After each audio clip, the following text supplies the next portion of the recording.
이 시간 은혜 받을 하나님의 말씀은 구약 성경 사무엘하 6장 1절로 11절 말씀까지입니다. 받들어 봉독을 하겠습니다. 다윗이 이스라엘에서 뽑은 무리 3만 명을 다시 모으고 다윗이 일어나 자기와 함께 있는 모든 사람과 더불어 바알레 유다로 가서 거기서 하나님의 궤를 메어 오려 하니 그 궤는 그룹들 사이에 좌정하신 만군의 여호와의 이름으로 불리는 것이라. 그들이 하나님의 궤를 새 수레에 싣고 산에 있는 아비나답의 집에서 나오는데 아비나답의 아들 우사와 아요가 그 새 수레를 모니라. 그들이 산에 있는 아비나답의 집에서 하나님의 궤를 싣고 나올 때에 아요는 궤 앞에 서가고 다윗과 이스라엘 온 족속은 잣나무로 만든 여러 악기와 수금과 비파와 서구와 앙금과 제금으로 여호와 앞에서 연주하더라. 그들이 나곤의 타작마당에 이르러서는 소들이 뛰므로 우사가 손을 들어 하나님의 궤를 붙들었더니 여호와 하나님이 우사가 잘못함으로 말미암아 진노하사 그를 그곳에서 치시니 그가 거기 하나님의 궤 옆에서 죽으니라. 여호와께서 우사를 치심으로 다윗이 분하여 그곳을 베레스 우사라 부르니 그 이름이 오늘까지 이르니라. 다윗이 그날에 여호와를 두려워하여 이르되 여호와의 궤가 어찌 내게로 오리요 하고 다윗이 여호와의 궤를 옮겨 다윗의 성 자기에게로 메어 가기를 즐겨하지 아니하고 가드 사람 오벳에돔의 집으로 메어 간지나 여호와의 궤가 가드 사람 오벳에돔의 집에 석 달을 있었는데 여호와께서 오벳에돔과 그의 온 집에 복을 주시니라. 아멘. 말씀은 11절까지 받들어 봉독을 했습니다. 오늘 주어진 본문 말씀 가지고 하나님 중심의 신앙생활, 이런 제목의 말씀으로 같이 은혜를 나누려고 합니다. 오늘 본문 말씀은요, 다윗이 하나님의 법궤를 아비나답이라고 하는 사람의 집에서 예루살렘으로 옮기는 그 내용이 나와 있습니다. 아비나답이라고 하는 사람의 집에서 무려 20년 동안 있었던 하나님의 법궤를 예루살렘으로 옮기기 위해서 다윗은 아주 웅장하고 거창하게 또 철저히 준비를 했습니다. 그는 이스라엘에서 뽑은 사람만 해도 3만 명이라고 하는 사람을 준비시켰고요. 또 법궤를 모시기 위해서 새로운 마차도 준비했고 또한 많은 사람들이 악기를 가지고 법궤 앞에서 연주를 하게 했습니다. 자, 이제 법궤를 실은 마차가 가는데 앞에는 아비나답의 아들 중에 하나인 아요라는 사람이 있었고요. 마차의 뒤에는 우사라고 하는 사람이 따라갔습니다. 근데 마차가 나곤의 타작마당에 들어서자마자 갑자기 소들이 뛰기 시작을 합니다. 그러니까 그만 흔들흔들 하다가 법궤가 떨어질 것 같은 그런 위험 속에 있으니까 뒤에 따르던 우사라는 사람이 반사적으로 이 법궤를 붙잡게 됩니다. 그 순간에 우사는 죽임을 당하고요. 급기야 다윗은 하나님의 법궤를 옮기는 일을 중단하고 대신에 오벳에돔이라고 하는 사람의 집으로 옮겨지게 됩니다. 그런데 법궤가 오벳에돔이라는 사람의 집에서 석 달 동안 있을 때에 여호와 하나님께서 이 오벳에돔의 집에 그야말로 큰 복을 주셨다라고 기록하고 있어요. 자, 이제 그 이후에 그 소식이 다윗에게로 전해집니다. 그러자 다윗이 두 번째로 법궤를 법궤를 이제 다윗성으로 옮기게 되는데, 이번에는 아무런 문제 없이 법궤를 다윗이 준비한 장막에 모실 수가 있게 됐습니다. 이런 법궤 운반 과정에서 우리는 두 사람의 상반된 그런 하나님 앞에서 상반된 그런 복과 저주를 받았던 두 사람을 대하게 됩니다. 한 사람은 아비나답이라고 하는 사람이고, 또 한 사람은 오벳 에돔이라고 하는 사람입니다. 이 두 사람들은 각기 이 법궤와 관련하여 하나님으로부터 복과 저주를 받은 그런 사람이 됐어요.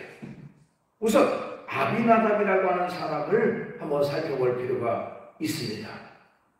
아까 말씀드린 대로 아비나답은 무려 하나님의 법궤를 20년 동안 자기 집에 모셨던 그런 사람입니다. 그리고 법궤를 다윗성으로 옮기는 데 있어서 자기 아들들을 시켜가지고 그 수레를 따르도록 그렇게 했습니다. 그런데 뒤따르는 우사가 그 법궤가 흔들리니까 법궤를 붙잡는 순간에 그만 죽고 말았습니다. 어떻게 보면 20년 동안이나 법궤를 모셨고 자기 아들들을 동원해서 법궤를 옮기는 일에 헌신했던 그 오벳에돔이라고 하는 사람의 아비나답이라는 사람의 집에 하나님께서 왜 이렇게 저주의 그런 결과를 가져오게 하셨을까 하는 것입니다. 두 번째로 이 오벳에돔이라고 하는 사람을 한번 살펴볼 필요가 있습니다. 오벳에돔은 우사의 죽음으로 법궤를 옮기는 일이 중단됐을 때 아마도 그 지역에서 가장 가까운 그런 제사장 가문의 레위지파 사람이었던 것으로 봅니다. 어쨌든 자이든 타이든 이 법궤를 자기 집에 모시게 됐습니다. 법궤로 인해서 우사가 죽었는데 그 법궤를 자기 집에 모신다고 하는 것은 결코 쉬운 일이 아니었습니다. 누구나 다 그 두려운 광경, 그 두려운 현장을 목격하면서 주저주저 했을지도 모릅니다. 그런데 오벳에돔은 자기 집에 그 법궤를 기꺼이 모셨습니다.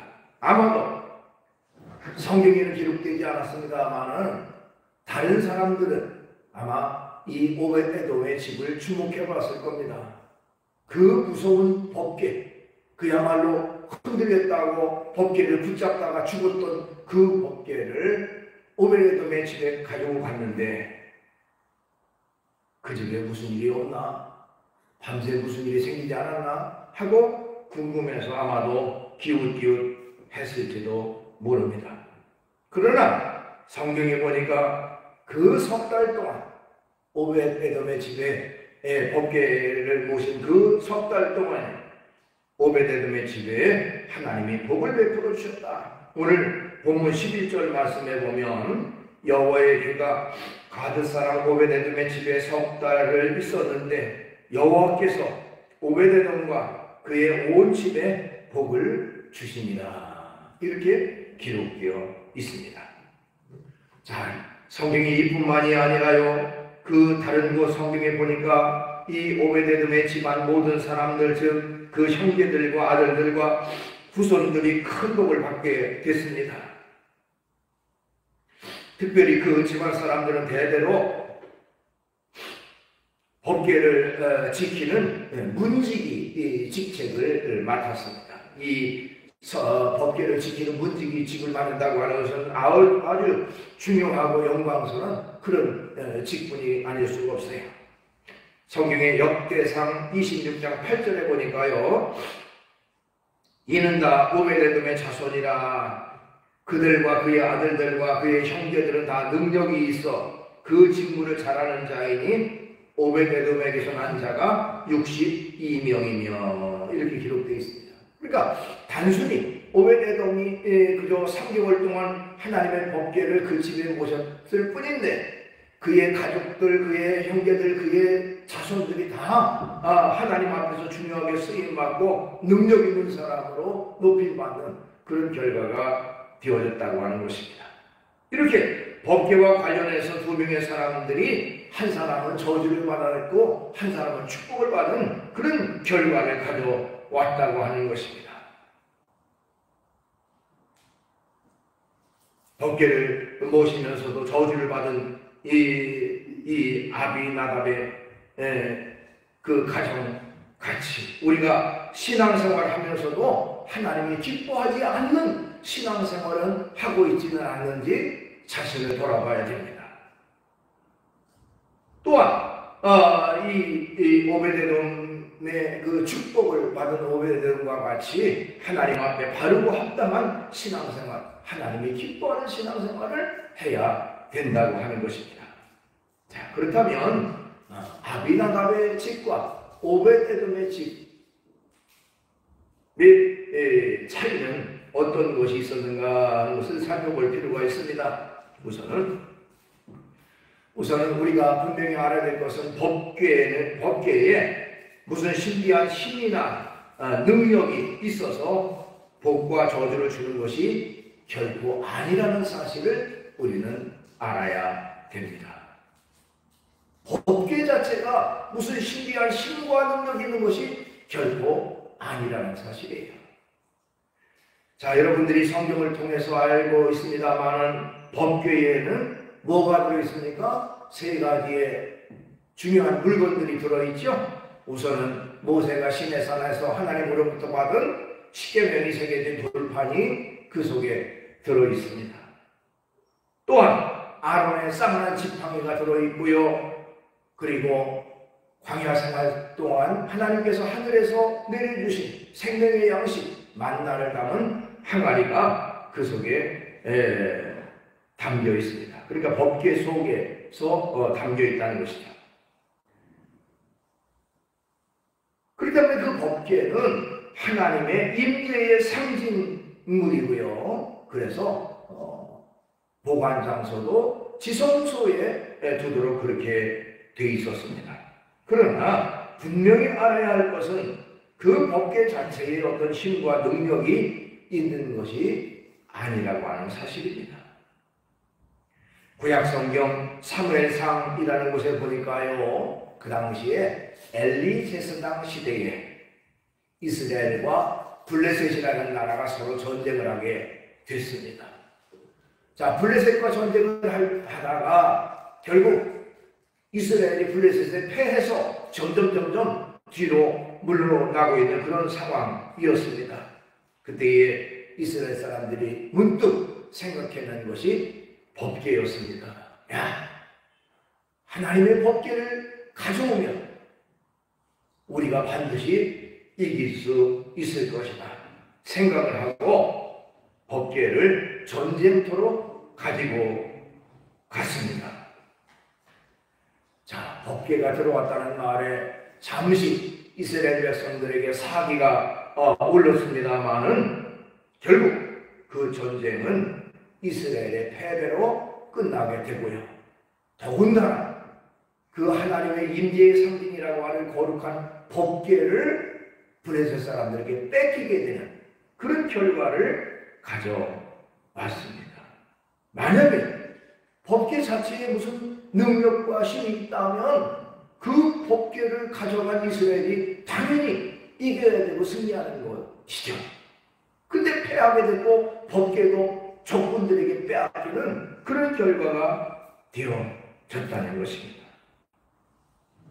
법궤는 하나님의 임재의 상징이긴 하지만 그렇다고 그 자체에 무슨 힘이나 능력이 있는 것이 결코 아니라고 하는 사실입니다. 많은 이스라엘 사람들은요, 그 법궤에 어떤 힘과 능력이 있다고 생각을 했습니다. 물론 하나님의 법궤를 앞세울 때에 하나님의 기적의 역사가 나타났던 것은 사실입니다. 이스라엘 백성이 애굽에서 나와서 요단강을 홍해를 요단길을 가고 또 요단강을 건너갈 때에 법궤를 맨 제사장들이 물에 들어갔을 때에 흘러내리던 물이 그치는 그런 기적과 같은 역사가 나타났습니다. 또한 법궤를 앞세워서 여리고성을 7바퀴 돌았을 때에 그 견고했던 여리고성이 무너지는 그런 결과도 가져왔습니다. 그러나 그것이다 이스라엘 사람들은 법궤의 힘, 법궤의 능력이라고 생각을 했습니다. 그러나 그것은 결국 그들의 착각이었습니다. 법궤의 힘과 능력이 아니라 바로 전능하신 여호와 하나님의 힘과 능력이 나타났던 것이죠. 자, 그렇기 때문에 법궤에 어떤 힘과 능력이 있다고 생각하지 말아야 합니다. 힘과 능력은 오로지 창조자 전능하신 하나님에게만 있는 것입니다. 법궤에 어떤 힘과 능력이 있다고 믿으면요, 그것은 겉으로 볼 때는 하나님을 잘 섬기는 사람처럼 보일지라도 실제로는 하나님을 섬기는 것이 아니라 법궤라고 하는 우상을 섬기는 그런 결과가 된다고 하는 것입니다. 자, 민수기 21장에 보면 이스라엘 백성이 광야에서 범죄했을 때 하나님이 불뱀을 보내서 물어 죽게 하셨어요. 그때 모세가 하나님 앞에 간절히 기도합니다. 하나님, 우리 백성들을 살려달라고 간절히 하나님 앞에 기도했을 때 하나님이 한 가지 처방을 내려주시는데, 부리로 뱀을 만들어서 장대에 높이 달아서 그 노뱀을 보는 사람마다 불뱀에 물린 사람이 그걸 쳐다보면 다 낫게 될 것이다 라고 하는 말씀을 주셨습니다. 그 사람들이 그 구리로 노수로 만든 뱀을 쳐다보니까 실제로 불뱀에 물려서 죽어가는 사람들이 다 살아나게 됐습니다. 어떻게 보면 이스라엘 입장에 너무너무 신기하고 놀라운 경험이었어요. 노뱀을 쳐다보니까 그 죽어가던 사람들이 다 살아나니까요. 그래서 그 사람들에게는 이 노뱀이라고 하는 것에 애착을 가지게 됐고, 그것이 신비한 능력을 주는 것으로 착각을 하게 됐습니다. 실제로는요, 하나님께서 그 노뱀을 바라보라고 하는 것은 그들의 믿음과 순종을 보시는 것입니다. 노뱀 자체에 무슨 신비한 능력이 있는 게 아니라 하나님의 말씀에 의지해서 그것을 지키느냐 지키지 않느냐, 그것을 보시고 역사하시는 하나님이신데 노뱀 자체에 무슨 신비한 능력이 있는 것처럼 착각을 했습니다. 근데요, 이스라엘 백성들이 이 노뱀을 우상으로 만들어서 무려 몇 년 동안 섬긴지 압니까? 700년 동안이나 우상으로 섬겼어요. 노뱀을. 그 내용이 어디에 나오냐면, 여러분 한번 찾아보시죠. 열왕기하 18장입니다. 열왕기하 18장.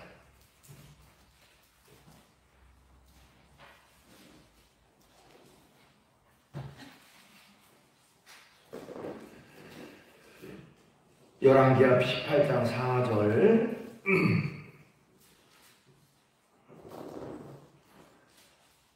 열왕기하 18장 4절 같이 읽겠습니다. 시작. 그가 여러 산당들을 제거하며 주상을 깨뜨리며 아세라 목성을 찍으며 모세가 만들었던 놋뱀을 이스라엘 자손이 이때까지 향하여 분양함으로 그것을 부수고 누수단이라 일컬었더라.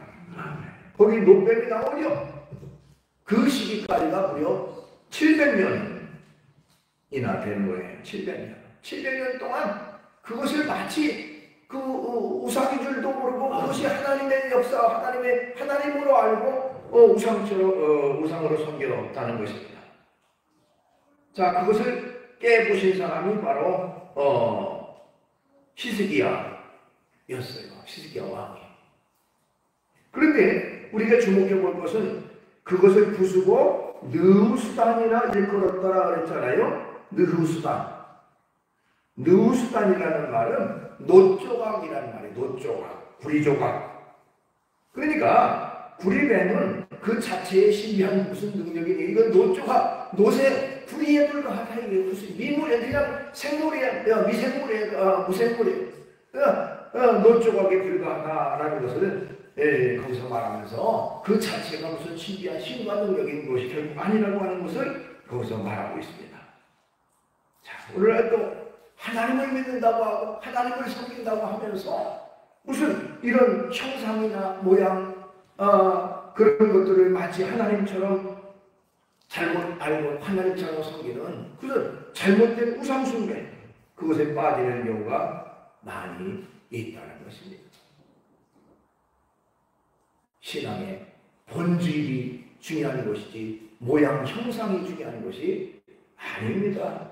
근데 자꾸 본질을 빼고 하나님을 빼고 껍데기, 하나님을 믿는데 필요한 여러 가지 도구들을 마치 하나님으로 알고 그것을 거룩하게 하고 그것이 무슨 신비한 기적과 능력을 베푸는 것으로 착각하고 있다고 하는 것은 하나님 앞에 다른 믿음, 다른 신앙이 아닌 것입니다.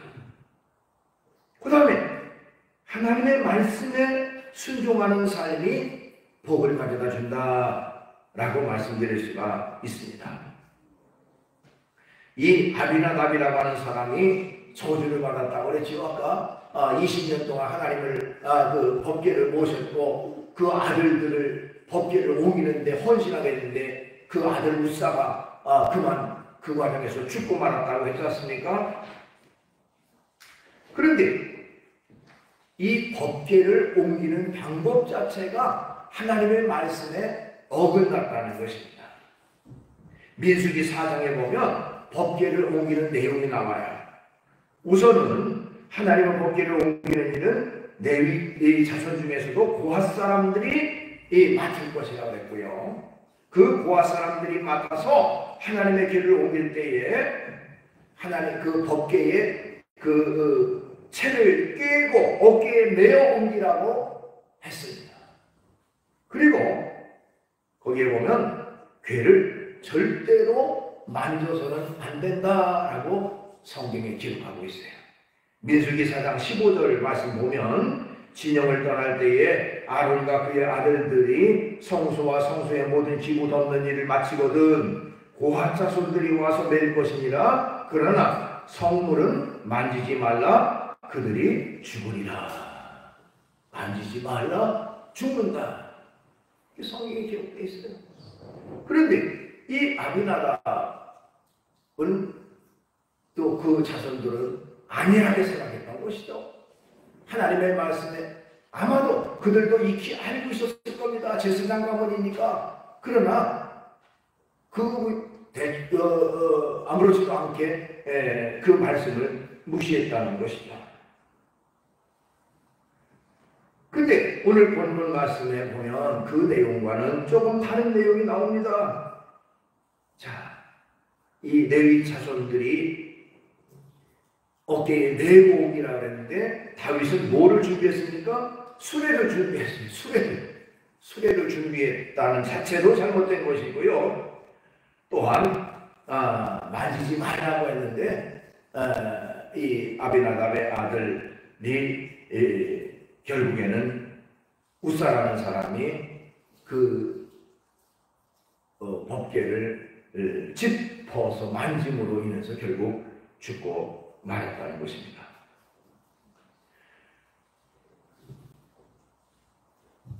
어떻게 보면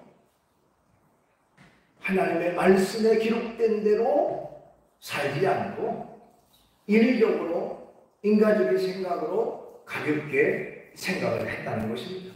하나님의 말씀은 하나님이 말씀하신 내용이니 그 말씀을 그대로 지키는 것이 마땅하고 당연한데 하나님의 말씀을 귀로 흘려 듣고 그냥 아무렇게나 자기 상식, 자기 생각에 의해서 어떤 일을 했다는 것입니다. 오늘날 신앙생활도 마찬가지입니다. 하나님이 중심이 되어야 되고요. 하나님이 기뻐하는 신앙생활을 해야 되는데 나 중심적인 생각, 내 중심적인 내 뜻에 의한 내 편리에 의한 신앙생활을 우리가 하고 있지 않은지 자신을 돌아봐야 돼요.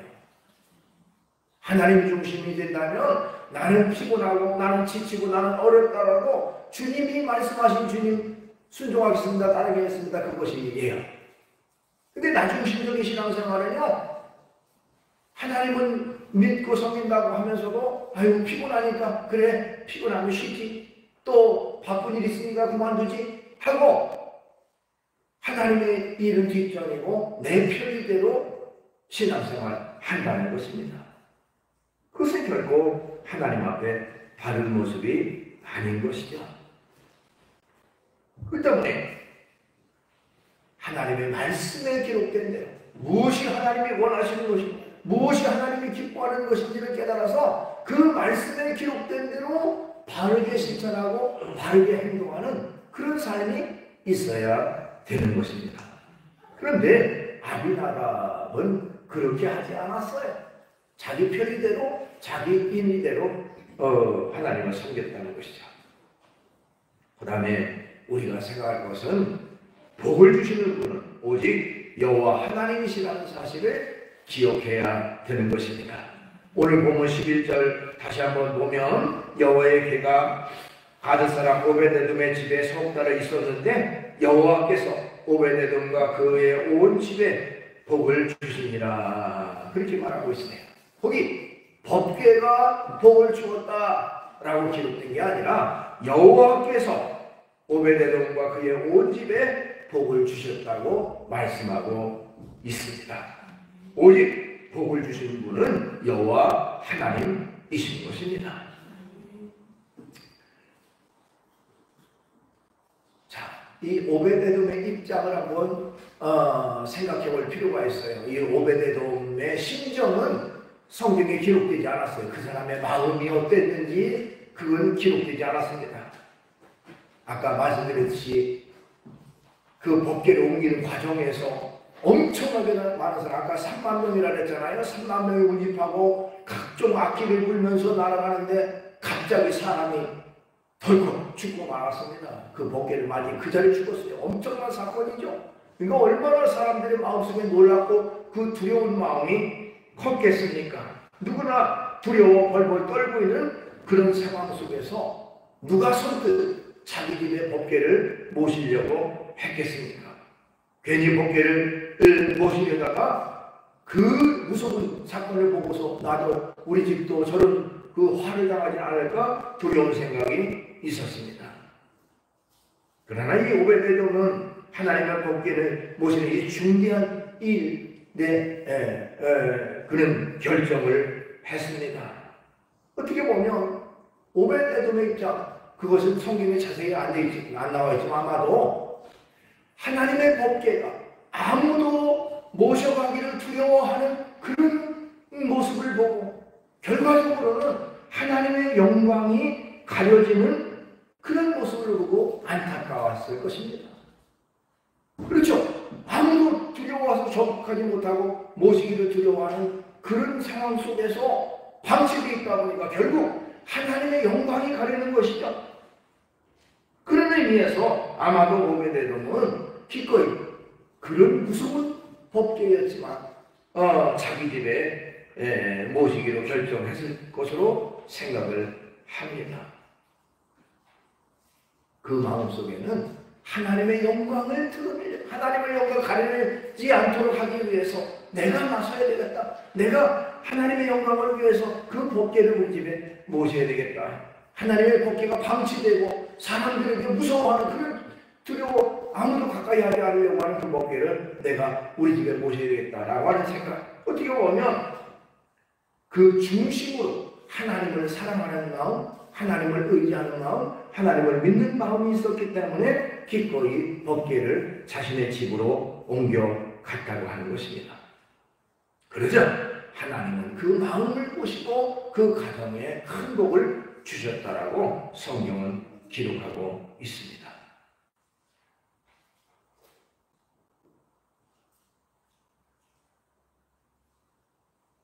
법궤가 무슨 능력과 힘이 있어서 기적과 능력과 복을 주는 것이 결코 아니라 전능하신 하나님이 복을 주시고 하나님이 은혜를 베풀어 주는 것입니다.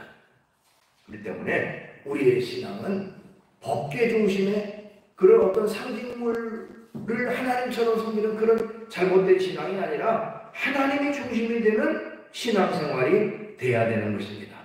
보이는 법계, 또 보이는 건물, 또 어떤 보이는 조직, 보이는 사람, 그것에 연연만 하지 말고 보이지 않는 하나님, 살아계신 하나님, 역사하신 하나님이 중심이 되어야 된다는 것입니다. 뿐만 아니라 20년 동안이나 그 법궤를 모셨던 이 아비나답의 집에는 하나님께서 복을 주시지 않았고 3개월밖에 법궤를 모시지 않았던 이 오베데돔의 집에는 하나님이 복을 주셨습니다. 그 이유는 신앙생활에 빗대며 신앙이라고 하는 것은 오랜 동안 몇십 년, 30년, 40년, 50년, 평생 연수가 중요한 것이 아니라 그 중심이 중요하다고 하는 사실입니다.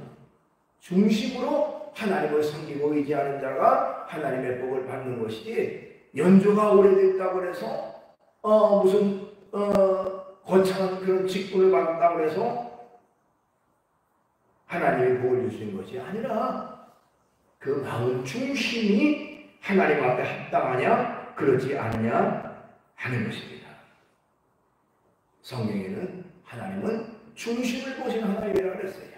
때문에 우리의 신앙은 외형적인 겉대기만을 가지고 마치 하나님처럼 그것을 믿고 의지하는 것이 아니라 살아계신 하나님, 전능하신 하나님의 중심의 신앙생활이 되어야 된다는 것입니다. 자, 법궤 중심의 신앙이 아니라 하나님 중심의 신앙생활이 되어야 됩니다. 겉모양에 보이는 신앙생활이 아니라 보이지 않는 진실한 믿음, 뜨거운 하나님을 향한 사랑을 가지고 하나님 앞에 끝까지 순종하고 하나님의 영광을 위해 살아감으로 말미암아 살아계신 하나님의 큰 은혜와 복을 받는 그런 저와 여러분 되시기를 주의 이름으로 축원합니다. 기도하겠습니다. 거룩하신 하나님을 찬양합니다. 우리가 신앙생활 하면서 때때로 의식적이고 외식적이고 형식적인 그런 것에 빠지진 않았는지 자신을 돌아볼 수 있도록 인도하옵소서. 이스라엘 사람들은 법궤가 마치 무슨 신기한 능력과 힘이 있는 것처럼 법궤를 하나님으로 잘못 착각하고 생각했던 그들의 모습을 봅니다. 그러나 법궤는 하나님의 임재의 상징물일 뿐 하나님 자체가 아니라고 하는 사실을 분명히 알아야 될 줄 압니다. 오늘날도 하나님을 믿는다고 하면서도 어떤 형식주의에 빠지고 또 외식적이고 꿈이 믿는 것 가지고 마치 하나님을 잘 믿는 것처럼 착각하고 있는 그런 모습이 아니라 우리의 마음속 중심에 전능하신 하나님, 살아계신 하나님, 오늘도 역사하신 그 하나님을 믿고 의지하고 끝까지 하나님 앞에 충성하며 살아가는 저희 모두가 되게 해주시옵소서. 예수님의 이름으로 기도하옵나이다.